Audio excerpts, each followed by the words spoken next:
You know, all these talk about beliefs and going through so many different groups with so many different beliefs. The Marauders with their crazy random beliefs that reshape reality for them, the Nefandi and whatever they believe, and all the traditions and all the disparates, and they believe completely stupid, contradictory things, and they all work.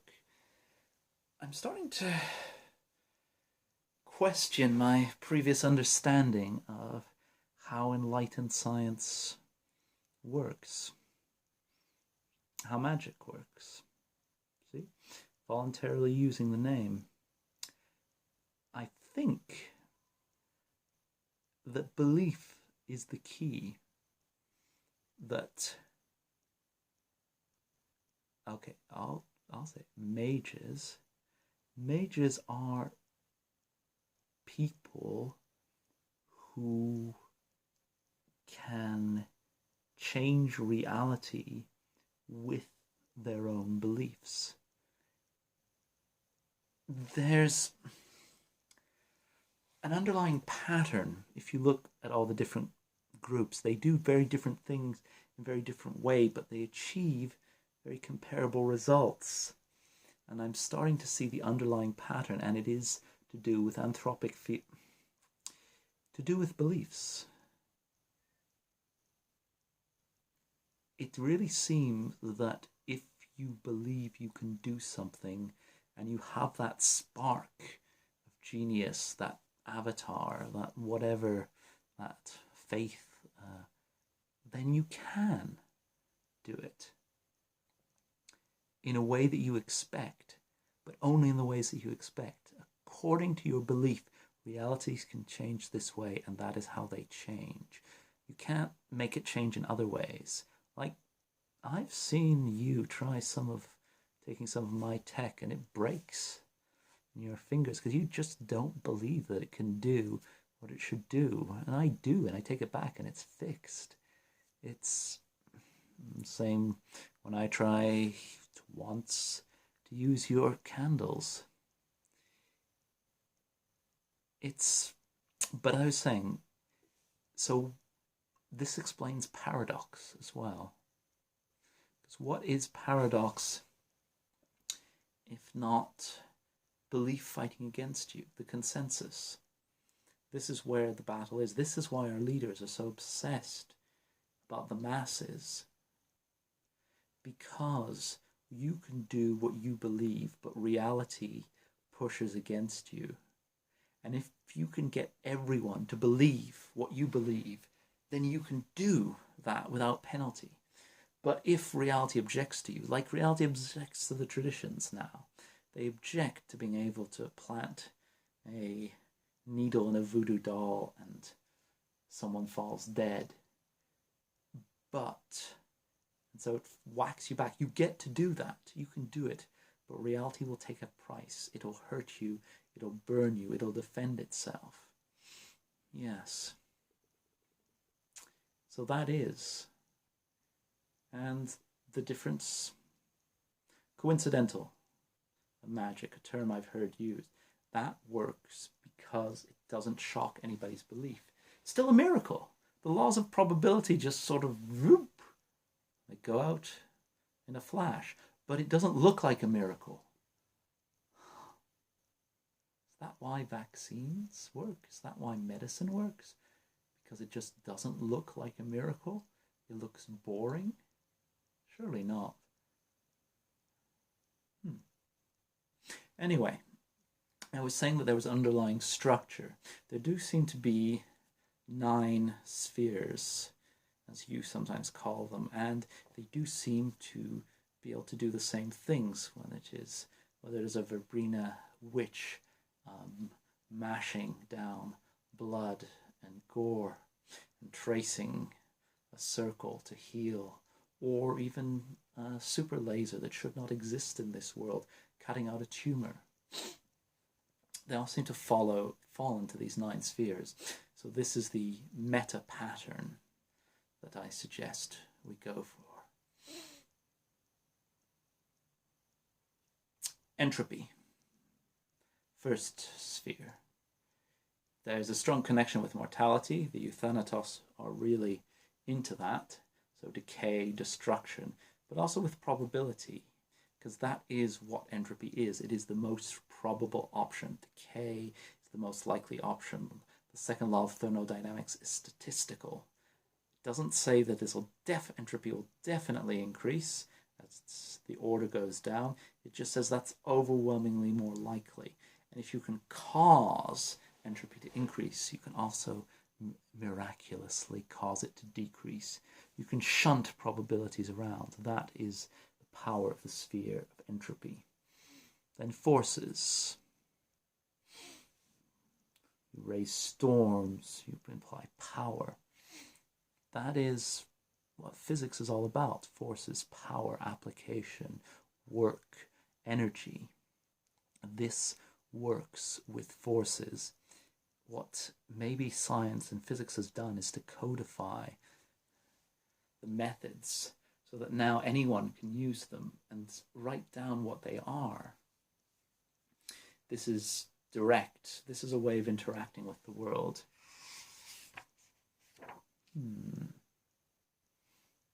Life. That's the next sphere. It's obvious. I mean, you could say that we're just atoms and so much, but we are atoms thinking about atoms, defining ourselves. So in a sense, our own brains, our own life comes first. We exist. This is the living things. This is the progenitor's sphere. This is what we all cannot currently escape. And this is one of the oldest spheres. Well, I don't know how old any of them are, but maybe the oldest to be understood, because we all live. This is the healing sphere, the detection of other life forms. It is about life reaching out through belief to other life. You can get very spiritual with this. And that brings us to dimensional science, or what you call the spirit sphere. The entities beyond our world, your spirits, ghosts, or whatever you... No, I will not be so condescending. I will investigate thoroughly your theories, because these are starting to make sense. So these are the spirits, the things beyond us. Again, if you compare it with a mental state, all of these work very well as a mental state of belief as well. This is the impression that we have of the world beyond us. It doesn't matter if that world existed, but as long as human believes it existed, and the strength of their belief, of course it exists. Of course spirits exist, because people believe they exist.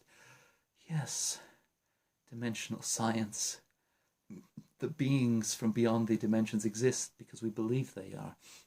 The dark gods the Nefandi might worship, if the Nefandi actually exist, might exist because the Nefandi believe in them. Oh. Matter. This is the world.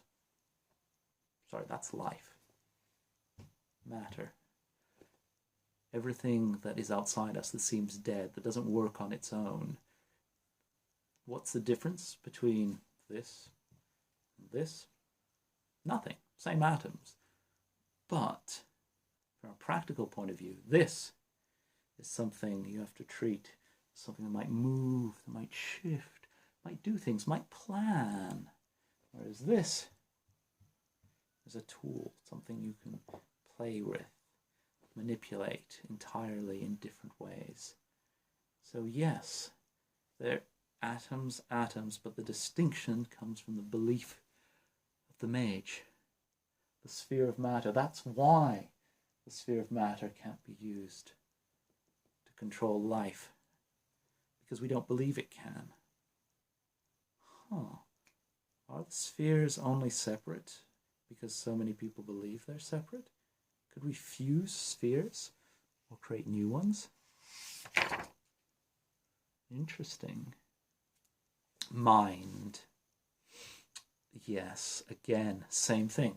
We're made of atoms, our brains are made of atoms, our minds are therefore some algorithmic process. Nothing special, yet in such a way, in a certain sense, mind is primal.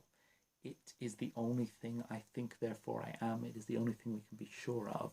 So even though it is a consequence of matter, then life, it is in a sense also the underpinning, because it's the only way we can observe matter and then life and then mind itself. This is the manipulation of thoughts, of others' thoughts, or of our own thoughts. I have an idea there. Yes. But again, you see how this works. You believe that people have minds, no matter how much we try and prove that minds are just mechanical. People do not believe this, and hence, upon reality, it is something different. The manipulation of mind, the hyperconsciousness that is different, because our minds create the belief and make it true. Primal utility. Prime, you know it. That's some... I think this sphere is not as strongly defined as the other spheres. I think it might be a new one. I think it might have come up with monotheism, or philosophers who believe in one perfect substance. This is it. This is prime. This is the essence behind it. Primal utility. The essence of all others. But that doesn't really make sense, because if that was all there was, then if you knew the sphere of prime, you wouldn't need any of the other spheres. You could just make them happen. So it might be a growing sphere. It might be that prime is what all the spheres are going to become. There will be one sphere, and that's just prime, once we fully understand it. But for the moment, even though it's supposed to be the underpinning of reality, people don't believe it is.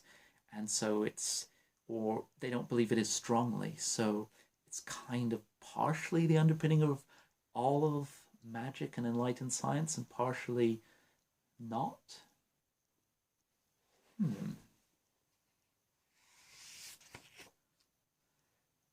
Time. Now, this makes sense. We all perceive time, we all feel time, we're all condemned to exist within time. That is the thing that we all share. But, no buts. That is it. Again, a sphere you could argue is fundamental. You need time in which to do anything. Manipulation of time is what we do. We spend our lives to achieve a goal. We dedicate the time we have to the goal. But this is more indirect, more tricky, moving things through time faster, slower. Of course, the whole time travel. Why has time travel not broken reality? Why has someone not gone back in this time, go back in time, undo what's happened, get a perfect reality for themselves? Why has this not happened? It should happen if time was as powerful as it must be. Therefore, again, time is limited by the other spheres, because even though logically, even the small amount of time travel should offer you the world, it doesn't, because people are not wired that way. They're not logically thinking you can jump back a second, you can do that forever, go back millions of years and unwrite it and write it in your own belief. They believe in stories, and time travel do not override the stories of the other spheres, hence the limitation of the sphere of time. Finally, the last sphere, a sort of odd one, data, or correspondence, as you know it. This doesn't seem to do much in itself.